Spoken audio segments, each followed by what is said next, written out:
Welcome into Boston has entered the chat. If you love this show, first of all, thank you. We love you too. Secondly, check out Hold My Banner on NESN as well. Ante Campbell and I get to hooting and hollering, arguing about how good Cooper Flagg really is. Check it out. Hold My Banner is available on YouTube, Spotify, Apple, Amazon, and wherever else you get your podcasts. Here we go. Boston has entered the chat. Yes, we have. Come on in. The water's fine. Travis Thomas here with George Valecki. How you doing, my man?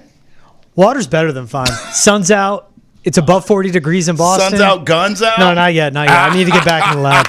Far from the final form. All right. Well, coming up, it's time for our annual discussion about the annual NFLPA Report Cards. Spoiler alert, the Patriots, they didn't do. They suck again. Yeah, they didn't do. Suck. Again. Awful. Being the key word. Plus, Awful. we will hear from Elliot Wolf ahead of today's NFL Combine. All that stuff gets started today. And our Hockey Hub peeps kind of give us the blueprint of what the Bruins should do at the upcoming trade deadline. But remember, I always say this, Boston has entered the chat is interactive. So please, tweet at us using the hashtag NESNChat. You can also email us, thechat@nesn.com.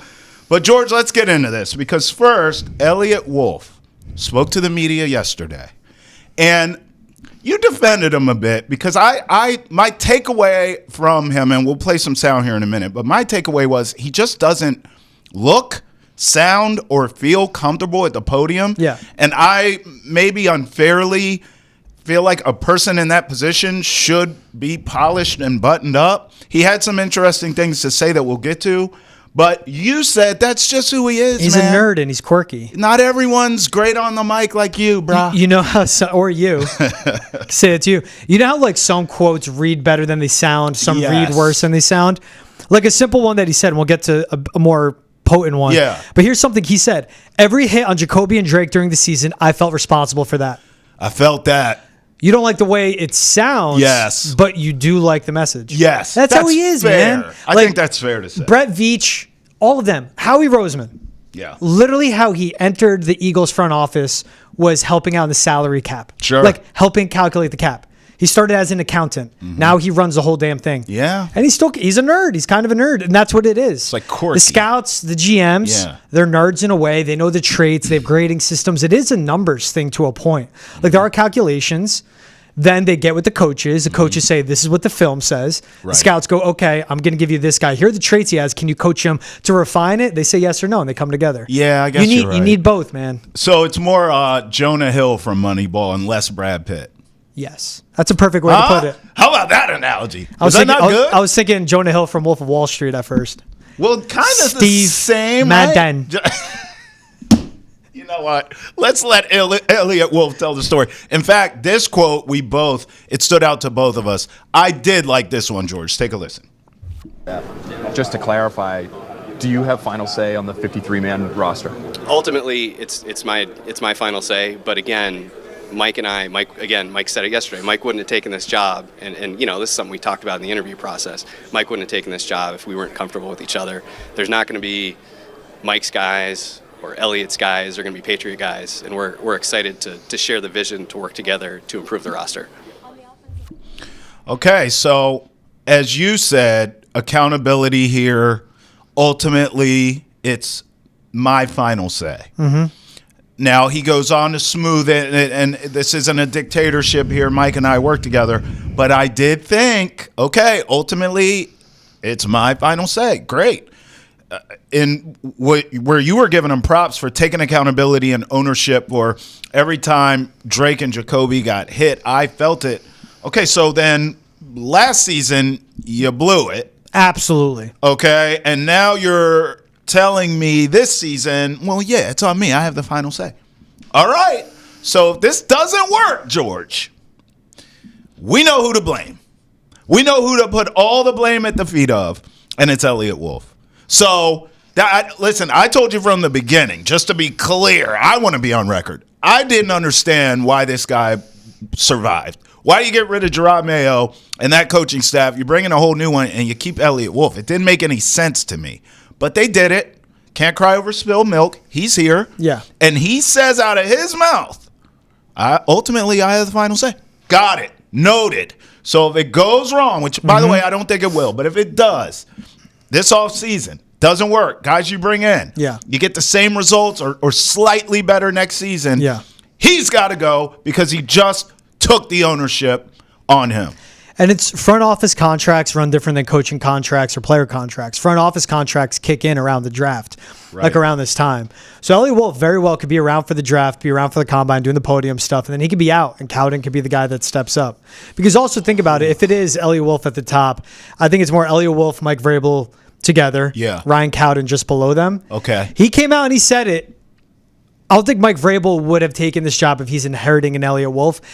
And we heard the evolution of Vrabel during his intro presser, all the media rounds, the car washes he was doing after being named the head coach, always like mentioning Elliot Wolf ad nauseum, and then all of a sudden doesn't mention him at all when talking at the combine. But Elliot Wolf like opened up, hey, this is my 31st combine, been coming here since I was 11, been really rewarding to work with Coach Vrabel, good to see how he's developed. We're all going to develop this team moving forward. When it's like, Mike Vrabel is a long-term one. I also think Elliot Wolf does stick around, though, because that is a Kraft guy. Kraft is loyal to a fault. All right. And Elliot Wolf with the grading system, he mentioned him working with Ryan Cowden. They've known each other 20 years. And he said, our Packers grading system, Wolf came up through the Packers because of his dad, Ron. Right. And the Panthers grading system, where Ryan Cowden came up from, very similar. Okay. So there is that, like, we naturally, organically. It's a connectivity. Yeah, see something together. If it works, it works. I didn't want him to stay because I really wanted Matt Grogan more than anything. You did. But when you have Cam Stewart and Elliot Wolf, who are carryovers from the Belichick regime, I just don't understand how that could work with the front office. Sounds like he's going to stay, though. And people that know more than me say, well, it's really hard for a GM after one off season to see the fruits of his labor, to see everything come to fruition, right? Draft picks, signings, and all that. I mean, this guy just really messed up outside of Drake. And he said it, outside of Drake. Which the was draft obvious. didn't go well. Yeah. And he even mentioned, like, he was asked about the lessons from last year's free agency, and he's like, yeah, I need to be more thorough with information because the info we got on some of the players wasn't as thorough as it needed to be. Chooks Okorafor, KJ Osborne, Nick Leverett, stuff like that. Yeah. It's mainly those two because that's like where you bundle the left tackle. Sure. Stuff. Just for our listening audience only, those coughs were indicating manufactured that Elliot Wolf messed up royally. Yeah. Okay. You said something that stood out to me. And I'm going to throw a different word at you. Elliot Wolf spoke about, Vrabel wouldn't have taken the job, inheriting Elliot Wolf, right? And when you brought that up, I wrote this down. I don't necessarily think it was Vrabel taking the job thinking about inheriting an Elliot Wolf. I think he took the job almost in spite, and he wasn't worried about no damn Elliot Wolf. Mm-hmm. I really do. I think... I'll give you an example. So you're saying he's quirky. Fine. Maybe it's a personality thing. Maybe I'm looking too much in it. But could there not have been more differences in Mike Vrabel's presser that we broke down the other day? Yes. Total command, total swag, total I'm in charge. I damn near got Belichick vibes in a good way of I got this. I got, get out of the way. I got this. Mm-hmm. And then Elliot Wolf, I'm sorry. Maybe it's personality, and maybe I'm being a jerk. I'll acknowledge that. But I did not get that from him. He felt, I don't want to say skittish, but he just seemed very nervous to me and not, even when he says that, like, oh, well, he wouldn't have taken the job. No. Like, bro, he's not worried about you. Yes. If you blow it, you are out of here. To your point, Vrabel's the one with the long-term stability and job security, not you, bro. You're on the hot seat, not him. Yeah. He ain't worried about you. Yeah. It's like arrogant to think like, oh, well, it's going to work because, no. You could be fired, bro, any day now. I don't even think you should be here. That's still a guy that has experience from outside. Hey, I was banging the drum. Mike Borgonzi, Ray Agnew, you were. Get him here. Like, those were my two dudes. Get them here. The Patriots didn't. That would have made more sense. And I think to the point, though, like if a Borgonzi or Agnew was up there, that would have put more confidence in you. Yes. But like, don't get caught up in the person at the podium, how they speak. To. Hey, how good are Andy Reid pressers? They suck. How good were Belichick pressers? Oh. They suck. How good are Shanahan pressers? They suck. LaFleur stinks. There's still an aura. Brandon Staley absolutely dominated his introductory presser as a Chargers head coach. Dominated it. Yeah. So that's true. Mike McDaniels is always fun. You know, look at these viral clips of him and how he answers. He also is up there just like strung out Miami drug dealer. He sounds like the Tony Montana shade. Look, it jumps out at me of this one. Like, ultimately, it's my final say, but Mike wouldn't have taken this job if he wasn't comfortable. Right. I think that's more of it's my final say if something comes from the scouts. Like, there's a scout side, there's a coach's side, and that's what it goes with. All right, let's talk report It's Vrabel's final say. Let's talk report cards here because, listen, I'm guilty. When report cards came out when I was in school, I mean, they weren't virtual. They were hard paper report cards, and I definitely would white out over grades and change them in magic marker. But this isn't about me. This is about the Patriots. The NFLPA annual report card comes out. This is from our boy Keegs right here. And he tweets, the Patriots once again got ripped apart in these report cards. Now, they graded a D, which was 31st out of 32 squads. Are you kidding me? Now, this survey takes into account categories like treatments of family, food, cafeteria, the nutrition, locker rooms, training staff, things of this nature. Head coach and owner, of course. George, 31st of 32. The team plane, by the way, was graded an F. I'm looking here. Players want an upgraded team plane. The current plane's too small. There's no Wi-Fi. Remember all I the have excitement? Wi-Fi on the plane, bruh. There's seats with ashtrays in the armrest. Like, what are we doing? Come on, bro. George, every year with this. And that's a plane he got like back in 2017. Everyone's like, genius, innovate, awesome. And it was like, there was part of it that leaned into the recovery. But it's like, do you really care about the ashtrays? Like, if you got Wi-Fi, would this have been graded higher? But this is also just like the continuation of, to go through it, the Patriots dropped 2 spots overall. They were 29th last year, 31st of this year. Gee. Their food and dining dropped 9 spots from 15th to 24th. Nutritionist dropped 5 spots from 20th to 25th. This is last year's. Right. So again, last year's, they were like bottom 12 and everything in the Yes. league. Locker room, 20th to 22nd. Training room, 22nd to 30th. Training staff, 25th to 26th. Oh, one thing stayed the same. The weight room last year was 32nd. This year, it's 32nd. So you can't get worse than last. Strength coaches, 31st to 26th. All right, you went 5 spots. You're still bottom 7 in the league. Yep. Team travel, 24th to 31st. Ownership, 27th to 29th. This is where it's hilarious, though. Head coach went up from 27th last year, Belichick's final season, to this past season, 24th. 20th out of 32 and head coach efficient with their time. 19 of 32 being receptive to locker room feedback. But they only won 4 games. Like, efficient with your time. If anything, he was too lenient. Let them not spend enough time in the building, actually recover, watch tape, practice, work out, because only won 4 games. But it's just, once again, like the Patriots, what all of this shows me, Trav, with the Pats once again being like bottom 5 in the league, overall rank on an NFLPA survey. Sure. We always call Bill Belichick and Tom Brady the GOATs. They're the erasers. They erased bad ownership. They erased all the faults that were in Gillette, in that building, how outdated the stadium is, how outdated the facilities are, the poor treatment of the players' families, the weight room being last of last 2 years in a row, because you look at that weight room, you see it from when you walk in the locker room, and you think, oh, that's like the backup weight room. Like, you look at it and go, that looks like my high school weight room, back in like New Jersey public high school back in 2010. That's what you think the Patriots weight room is. No. That's their weight room. Like, that's what's absurd with that. So it just shows that you had a great head coach, you had a great quarterback, and they were able to succeed in spite of the shortcomings of ownership. Yeah. By the way, ownership dropping from 27th to 29th, 32nd for willingness to invest in the facility, 32nd for Kraft contributing to team culture, 32nd out of 32 for Kraft committed to building competitive teams. Wow. That's what it is. Belichick and Brady were able to erase, you could call them the cover-up too. They were able to cover up the poor ownership happening with the Patriots. It's cheap. It's cheapness. That's what it is with all of this. And they nitpick things, but like food, dining, freshness, 22nd out of 32. This is the one that gets me, the nutritionist. 82% of players say they get an individualized nutrition plan.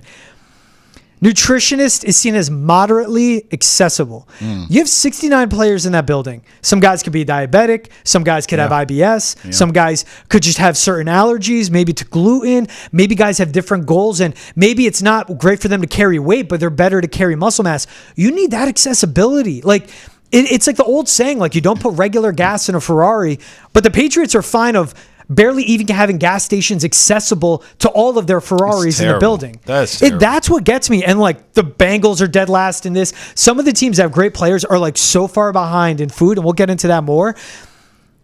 And also what you get with how just much the players ripped into the Patriots, they're fed up. It's also Robert Kraft last year. Yeah, I didn't know we were coming up short on the family facilities. It's like, yeah, you got one of the worst grades the year before in the PA survey. Well, you talked about your personal experience seeing that down there. So the families and the treatment went up from 30th to 18th. It took back-to-back awful surveys and them to get ripped publicly. For them to move the family room into like the corridor outside locker room, which is exposed to the elements. Like it's enclosed, but it's not like it's insulated. Like if it's cold out, it is freezing cold in there. Right. They took it into a room that is part of like Kraft's building, like Kraft LLCs, not Patriots, which is fine. They did that. You still are ranking 18th in the NFL. And this is also the first offseason. This is the first season they offered daycare during home games and a family room.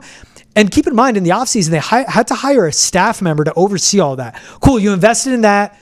They're building new facilities that will debut in 2026. That will be weight room, training room, those facilities, family room. And the PA mentioned that, but it's also like the Patriots, once again, just like all the BS of, yeah, we're one of the best. Well, Calvin Ridley didn't want to come here because his wife wanted to be closer to home. No, dude. And remember the tax thing, all BS. Sure, the tax, maybe.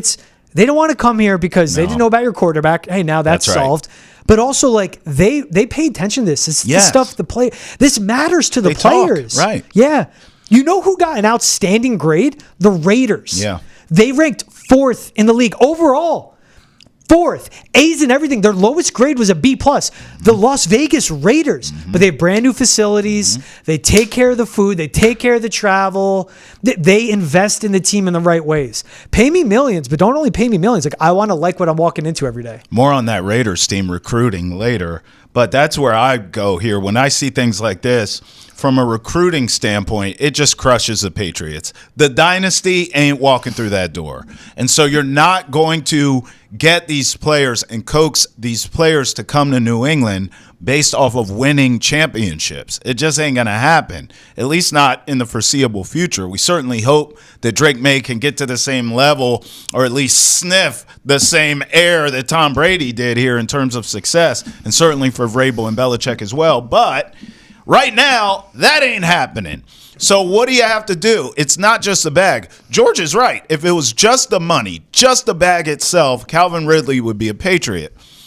Taxes be damned. I never bought into any of that either, to be honest with you, or the girlfriend stuff. I just think some of this grade and this NFLPA survey plays a lot into not just Ridley, but others saying, yeah, you can give me a bag, but you know, this ain't the dynasty Patriots, and I don't want to deal with these facilities and this. So I think they must kind of get their weight up here, George, or look, you're not right now a destination for free agents. I know we think that because all the money they have, and certainly all of us like Drake May, but it's not quite there yet. So facilities and things like that matter. One of the first things going to the college game, one of the first things Nick Saban did when he got to Alabama, I mean, because LSU already had that baked in. They had great facilities when he was there. It was cool. When he went to Bama, he was like, guys, we cannot recruit players with these old, outdated facilities. You've got to pour some money into the facilities. They did it. Alabama became Alabama, right? Yeah. Even that's the greatest, that's the GOAT college coach of all time telling you we've got to upgrade the facilities, or even Nick Saban, the GOAT, cannot get players to come here. The Patriots have to take this stuff serious, and it just doesn't seem like they are to me, George. Year in, year out, we talk about the same things. They even on the ones they improve, like you laid out, they still rank 31st out of 32 teams. Jokes. A grade is D, and that plane is an F. I can't get over that. They say it's 31st in comfortable travel space, 30th in travel schedule not being effective, basically. Man. Like, we get to the city's too late. You don't want to pay for a hotel again. And they wanted upgraded team plane, not just too small, no Wi-Fi. A player quoted put in, plane is the worst thing. Size, space, safety. Woo! Yeah, come on. Safety, dog. I wonder, like, where was it? I think it was, I forget where it was, but a plane had to, like, emergency not land. saw that. Because a private jet was coming in. Yeah. Okay, like, that's really scary. Scary. NFL teams are going to start flying a lot after all these FAA changes were happened. Like, you want safety to be the priority, and hopefully this wakes up Kraft of, all right, let me invest in it now. Not it's travel safety. That's not something you take care of 2 years from now. That's something you want to do immediately. Your car, the seatbelts don't work. You're taking it to the mechanic Absolutely. right away. Yeah. You're not driving around. I'll give it a few weeks. No seatbelt. Who cares? No, you're like, I don't want to go through the windshield. Yeah. We want to hear from you, not only on the Elliot Wolf discussion, but also this, the NFLPA report cards and the Patriots not doing well yet again. Tweet at us using the hashtag NESN chat or email us at chat@nesn.com. And remember, you too can enter the chat. I keep telling you, we're interactive. So whether you have a question about your favorite team, you need life advice, or you got something you need to get off your chest, we're here from you. Tweet at us using the hashtag NESN chat or email the chat@nesn.com. You can also download NESN 360. Go get that app. It's a new lower price. Get involved. NESN, we got all the business. All right, so George, let's go around the league now in terms of this report card, the NFLPA survey. Let's go maybe our top three teams. We can't be here all day, so give me three teams that sort of popped out to you when you saw this. Yeah, number one for me was the Raiders. Like I said, a fourth overall, lowest grade is family treatment B+, which is great. And their food was exceptional. I'm not surprised because Vegas food is absolutely fantastic. But remember when Bill Belichick, they did off-season workouts there, and he literally like coined it, like he was like, it's like the Taj Mahal out there. It's for everything with how laughable they are, even giving the head coach a huge review, which I thought was funny. Like, you've gone through two head coaches last 2 years. But even as laughable that the Raiders have been, and everyone laughs at Mark Davis, basically him as an owner is the opposite of his haircut. It's just like stellar. So he got it right. That shocked me. The Raiders were fourth overall. And this shows again of like, this is the NFLPA exposing it to this is like the culture. This is the amenities, you know? This is the quality of what you get when you walk in the door. This isn't about winning, because I'll get to that on two other teams. It's not about winning. It's, hey, day to day, do I like walking into the facilities? And credit to the Raiders. They got fourth overall out of 32. You don't like the Dumb and Dumber haircut? It looks awful, bro. When you got billions, it doesn't matter. I'm going Dolphins. Hey, second year in a row, they were number one on the list. I mean, consistency is key. And it's Miami. It's kind of what I just talked about with New England. They got first overall. Yeah, for the second year in a row. So what I'm saying is, I just talked about this with New England. You need to upgrade because the dynasty ain't walking through that door. And players, when they think of this area, it's like, it's cold. I don't want to deal with that. This is Miami. They're number one on the list. They got great facilities across the board. They scored the highest than everybody for the second year in a row, and it's Miami. They will always attract players. If anything, you don't even need that nice of facilities. You're in Miami, but you do. But that's an added to keep them in the building and not going out of Miami. Oh, now I see the vision. And all the jokes they make about the Pats of like, yeah, you sign a free agent, they got to live in Walpole, not the Seaport. But again, like, that's why your facilities should be nicer. I have family in Walpole. It's a nice town. Yeah, I love outs. it. Rentham's great. Dedham, Canton, Norwood. Foxborough, great people. Great people. It's just, you know, you want to live close to the city. And as a player, it's like, well, that's an hour away with traffic. By the way, I told you the Dolphins were first on this list for the second year in a row. The Vikings were number 2 on this list for a second year in a row. So, again, consistency is key. And look, I'll say this about the Vikings because I've never said it before, but looking at this and sort of just thinking about their franchise and the history of it, this is low-key a really good franchise that I don't know if they get the credit that they deserve for being a high-end franchise in this league, but clearly they are, year in and year out. What's hilarious is, like, the players feel the Wi-Fi significantly contributes to a positive team culture. Ranks 3rd out of 32. That's for the Vikings. Good Wi-Fi matters, though. It matters. Of course it matters. How often you're working on your laptop, you're like, Wi-Fi's out again. Right, of course it matters. Who's some other teams for you? So this is where I was shocked. Rams, 21st out of 32 teams overall. Yeah. nutritionist, training room, training staff, strength coach, head coach, all got great reviews. Of course. So it's all Sean McVay and the personnel. And once again, he erases the bad ownership, cheapness of it. I think it was the Rams. Yeah, I read for like family care on game days, you got to pay $75 for your kid, then $50 every kid after that. Like, what are you doing? Wow. Yeah, it's and even one I didn't put down, but the Bengals, they used to make their players pay for the food. Now on Wednesdays they do free dinner, and then on Tuesdays. What? They do free breakfast for the players coming in on their off day to get treatment. Oh my God. Now how insane that is. That's crazy. That and one is like that matters. It's a quality of food. Again, it's what you give your guys. You're forcing them to be at the facilities all day. They have to working out, practice, film review. Like the New York Giants, I interned there for a year. Breakfast, lunch, dinner, snacks, free, no questions asked, credit. And even to the Giants, you would see like players are sitting there. You'd have Eli and whoever at one table. The Maras at one table. Like ownership's eating there at lunch, same time. It's a good team culture. That is a good team. You want to go? I have to be here all day. It's not convenient to go across the street and get lunch. Or for me, like I don't have the time to cook my own. You have to making me pay lunch every day. Yeah, the Browns are a joke. Bro, just wait till the Bengals pay all those receivers all that money, and then Burrow's eating that money. I mean, honestly, food's gone. They're not going to have a defense, and it's going to be ramen noodles and bagel bites. It's unbelievable. The last team that jumped out to me, I mean, the Commanders. They went from last to 11th overall. Dan Quinn ranked as the top coach. Yep. Clearly, the new owner, I mean, Josh Harris is just getting it right. He got rave reviews as well. This organization and the Commanders with this kid, Jaden Daniels, I'm telling you right now, I know Eagles fans are so happy. They're on cloud nine, and they should be. They're champions. But the Commanders are going to be a thorn in your arse for a decade plus. The Commanders are now a well-run organization, George. I think this team is here to stay. I think it's sustainable, and I will not be shocked at all if the Commanders get a Lombardi here soon. Yeah, that jumped out at me, too, to see that big jump. That's efficient a huge with their jump. time and receptive of locker room feedback. That's one. The last one that shocked me, Browns. Kevin Stefanski got 30th of 32 head coaches. Not efficient with their time or receptive to the locker room. But I wonder that is like, was that guy's going up to him, bench Deshaun, bench Watson, please. Why is this guy here? And Stefanski just had to put on the poker face and be like, no, he's good for the winning. Wink, wink. The morons upstairs gave him $233 million guaranteed 100%. I need to play him. But that did shock me. And that point to Dan Quinn, first place is receptive to locker room, efficient with time. Yeah. It is. There was a story. I remember Arian Foster said it. No, it was Reggie Bush. Sorry. When he was playing with the Saints, he lived in the same building as Chris Paul. And as Reggie Bush was getting home from practice, Chris Paul was heading out. And Chris Paul's like, oh, you're just getting home? He goes, yeah, man. And it was like, say at 9 to 5 or like 6 p.m. Right. Chris is like, yeah, we practice 2 hours a day. I'm just going out and doing whatever. And Reggie Bush is like, I play the wrong damn sport. Yeah.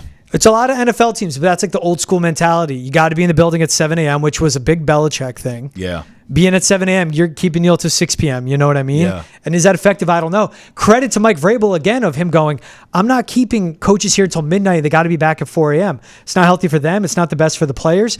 Maybe it's the same thing that he'll give to the players. And like that's where, all right, let's see this survey. Let's see Mike Vrabel effect. Everything it is, let's pin it right now. And let's revisit next year for the survey how big of an uptick they get. No, that's fair. By the way, I was just thinking this too because I'm looking at the list in front of me. You mentioned the Rams and how you were shocked how low they were on the totem pole.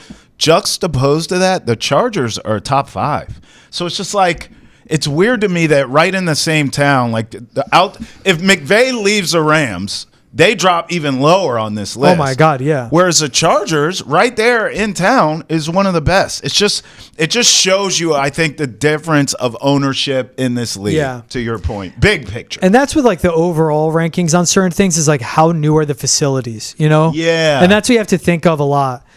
Dolphins upkeep it. Vegas is a brand new stadium. Same with the Chargers. The Vikings was built, but it was very modern and ahead. Right. Credit to the Packers for training room, and they have an A.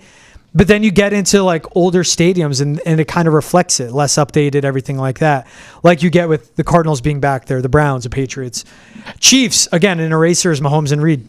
Bro, that's another one. The Cardinals, I didn't even mention them, but they They dead always are last down there. again. 32nd out of 32 What's up with teams. them, bro? I don't know what Get the your I don't know what the big shack wells are together. doing, man. I Like, have what's going no on? idea. No wonder Kyler Murray plays video games. Yeah, he all doesn't day. want to be there.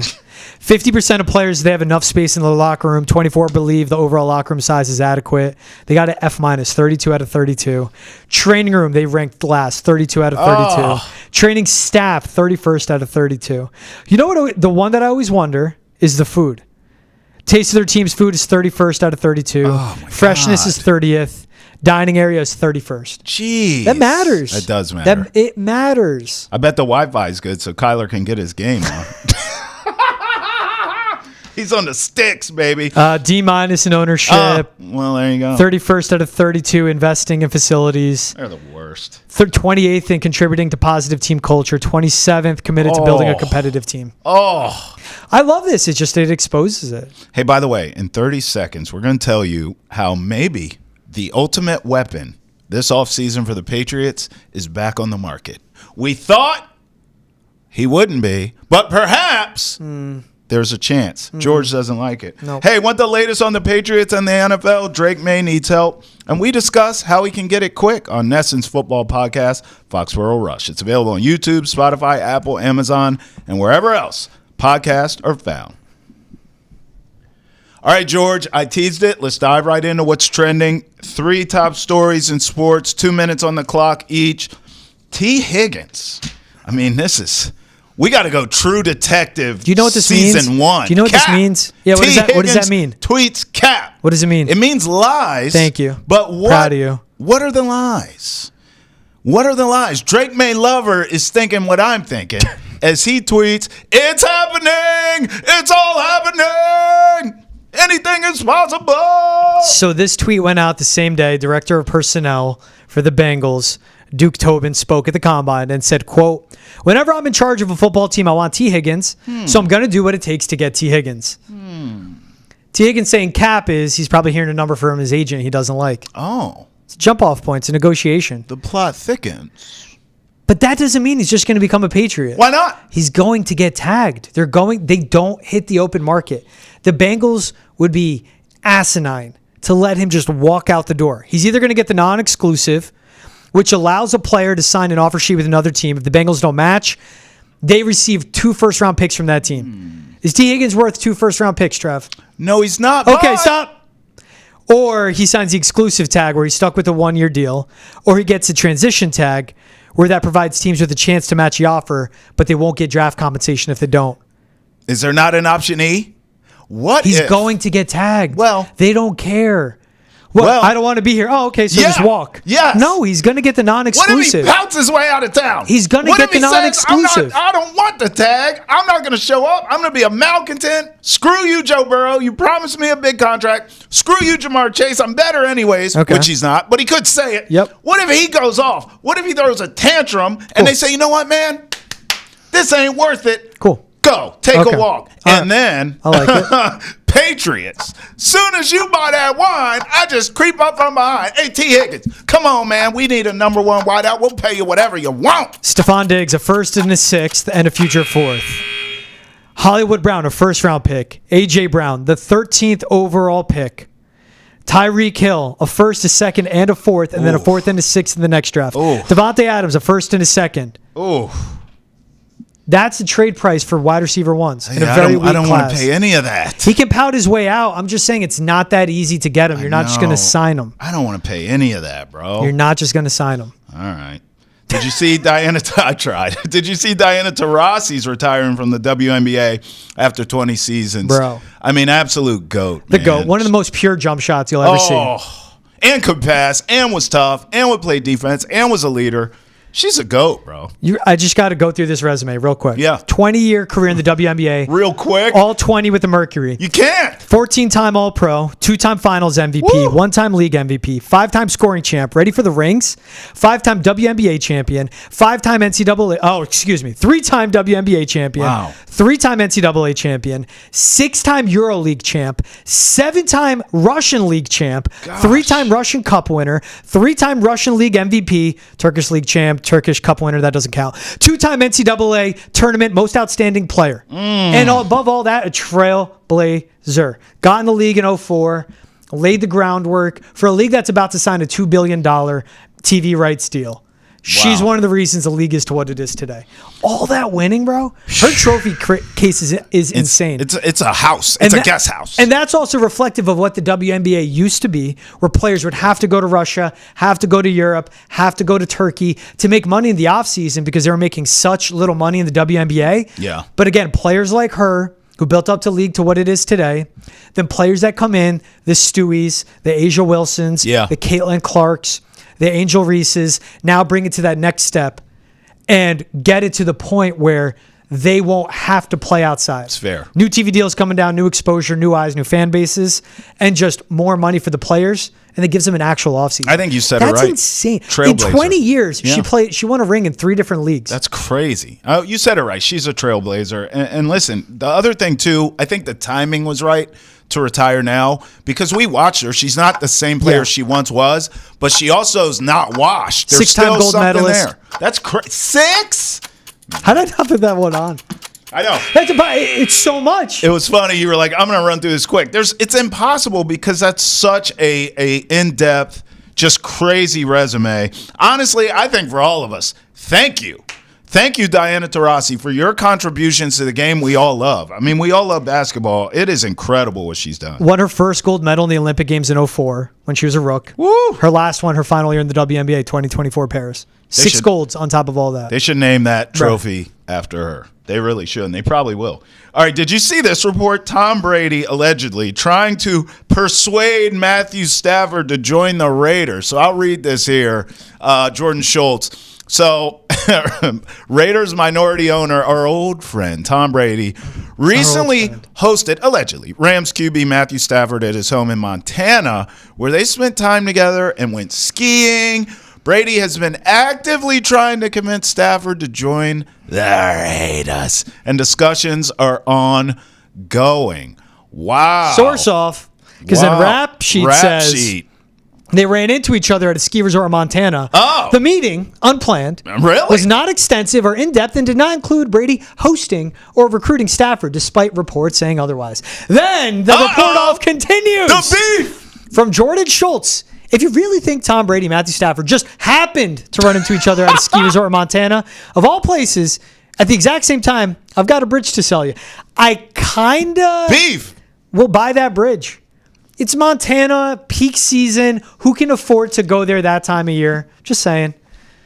Sean McVay and Matt Stafford happened to be in Mexico, same resort, same time of year, got drunk off tequila, spoke football, and that's what got the wheels churning for Stafford to get traded to the Rams. How come you didn't use air quotes when they just happened to be vacationing at the same time? I don't know. Happened. I'm not in the know. Nothing just happens, does it? I just kind of buy that. They're rich people, man. They're rich people. The riches, we're the poorest. The riches have their time slots. The poorest? Their time of year, their resorts. Bro, they're not. Notice how, like, ski resort, they're not in the Northeast where it sucks. It's all ice. They're up in Montana. You know how difficult that's like 12. You ever been there? No, I want to. And then you look at flights, 1,200 round trip. Then you got to rent a car, drive 3 hours to get to these resorts.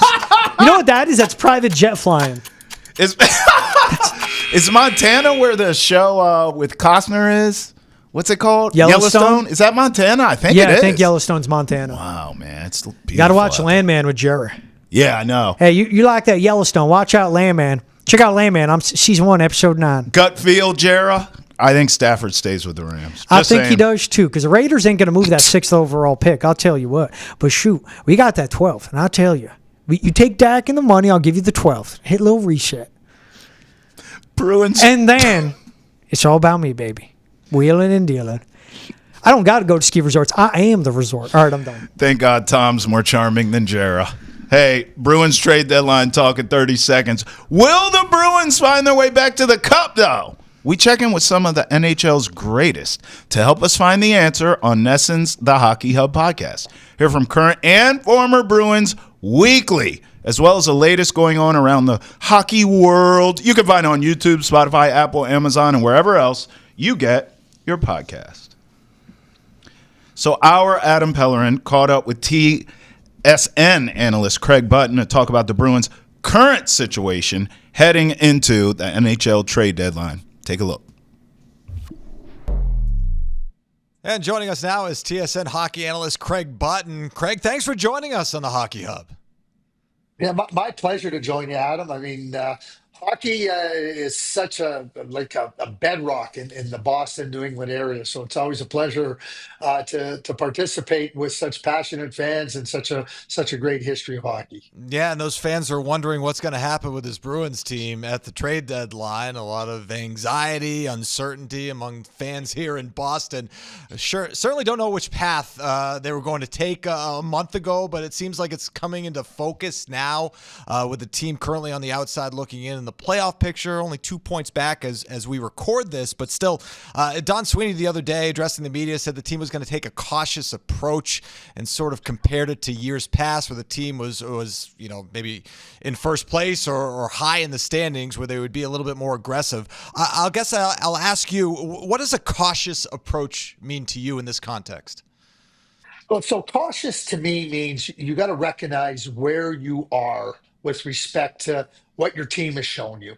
Let's not forget that in, 8, 9 years ago, the Bruins missed the playoffs in 2 consecutive years. And, that was coming off of a lot of success. And then they retooled it, and we know how good they've been in the period since, including losing that game 7 to St. Louis in 2019. But they've been a top team. I believe managers have to look at the team as it is, not as they hoped that it would be or as they thought it would be, but as it is. Hampus Lindholm, who's a solid defenseman. Reports are not back for the year. We do not know what the situation is going to be with Charlie McAvoy. So right away, you're looking at 2 defenders that are instrumental to any team's success to be able to move forward. And Don Sweeney knows what the report is on Charlie McAvoy, but as you're trying to make up ground, you don't have them. So you understand that we have some injuries that are really, really hampering our team. And now you start to see where you're at with respect to what your team is. Hard time scoring. We look at the defensive play, which has been really good at times and really off at times. And then we think about the game Tuesday night. I mean, there had to be all kinds of joy in Boston. They're up 3-0. They're playing well. Toronto storms back to make it 3-3, and then boom, just like that, it's 4-3, and then you lose a point by losing in overtime. I think the Bruins have shown exactly what they are. I don't think they're a contender. I think they have some flaws. They have some injuries that are going to really hamper them. So I think that Don Sweeney has to look at the team with respect to what are we going to do to try to position ourselves to not be in this spot next year.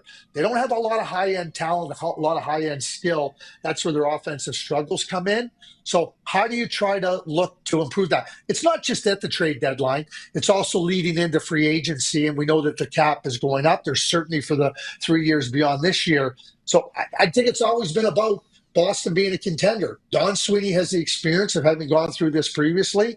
I think he's in the exact same spot. And you sort of wonder how aggressive the Bruins will be at the trade deadline in terms of a possible sell.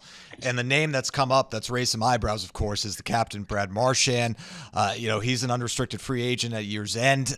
What's the likelihood that the Bruins deal their captain?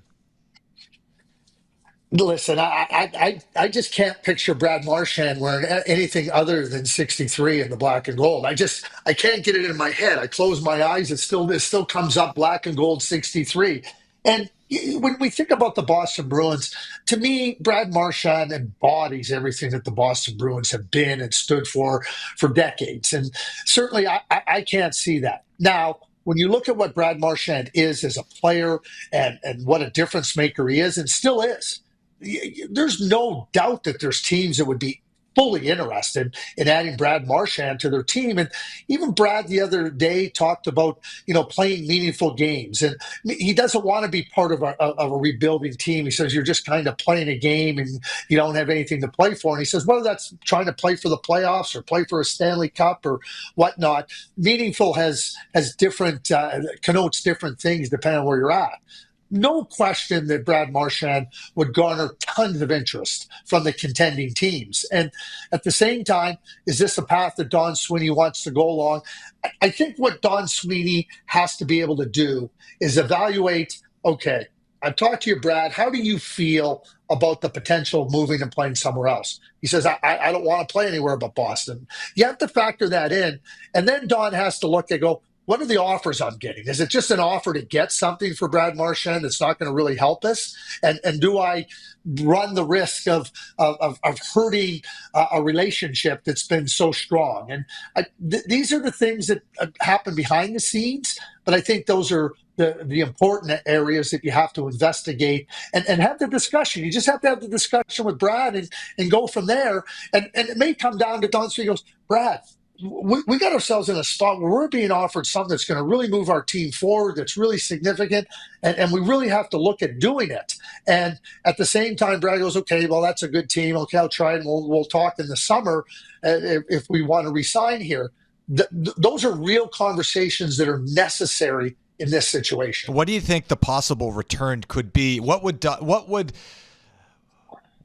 Don Sweeney do if somebody said, "Hey, here's a first-round draft pick for Brad Marchand"? Is that enough? Is what would be a good return for the captain in your estimation? So there's different levels of first-round draft pick. There's top 5, there's top 10, there's top half. I have to believe that Brad Marchand is not going to any team that isn't a contender if that's the path he wants to go down. So now that becomes a late first-round draft pick. Right. So that's really a second-round draft pick. Does that really help you? I mean, we know that having more picks are better than having less picks, but at the same time, excuse me, you have to be very careful with just trying to go, oh, we got a first-round draft pick. Well, if it's 29th pick, that's just not something that's going to be part of your franchise here, at least for the next 3 or 4 years. And in terms of, some of the other players that have been mentioned, Craig, and take your time to clear your throat, by the way. That's fine. We got plenty of time here on the Hockey Up Podcast. No, I'm good. In terms of some of the other players, right? You had some unrestricted free agents, some restricted free agents. Morgan Geekie is playing very well. He's an RFA. Trent Frederick, is an unrestricted free agent, although he just took a hit from Jake McCabe on Tuesday night. So there's an injury situation there. You have Charlie Coyle, another year left on his deal after this year. Brandon Carlo still has a couple of more, but his name's been bandied about. What names do you look at on this Bruins roster and say, all right, that's a prime candidate to get dealt at the deadline? Well, I think to the unrestricted free agents, the 3 that you mentioned, I don't think the 2 that you mentioned, certainly Frederick and Geekie, they're going to garner a lot of interest from outside Boston, and teams should be interested. I mean, a healthy Trent is a hard, heavy player. The playoffs are hard, heavy hockey. That type of player is somebody that teams want to add. You want to be bigger and heavier and harder to play against. Morgan Geekie has that size. He has some scoring ability. He's not going to go in and play on your top line, but you add him as more scoring depth. There's teams that need a little bit more scoring and would benefit from that. So Morgan and Trent, I think, are going to be very highly coveted players. Charlie Coyle and Brandon Carlo are kind of a little bit different.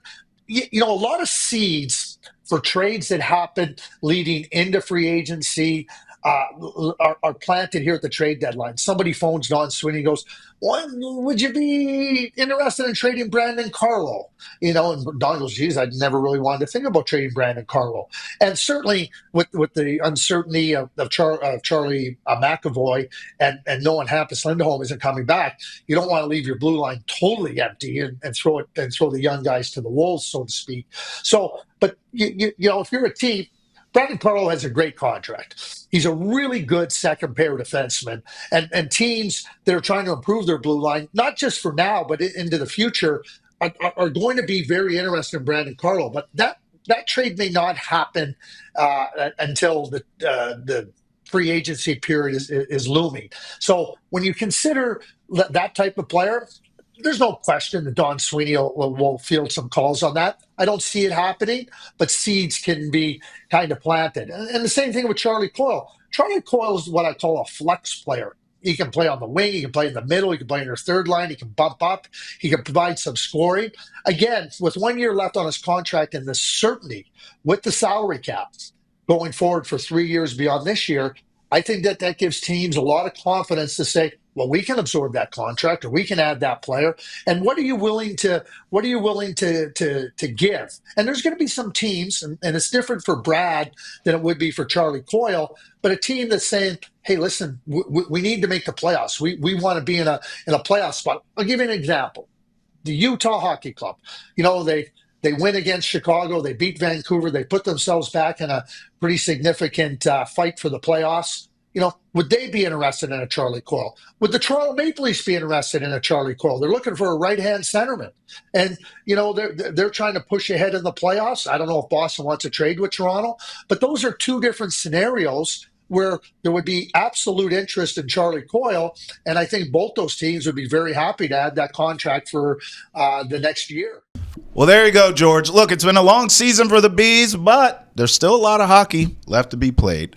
As for us, Travis Thomas, George Valecki, thank you for rolling with us here inside Boston Has Entered the Chat. Till next time, peace.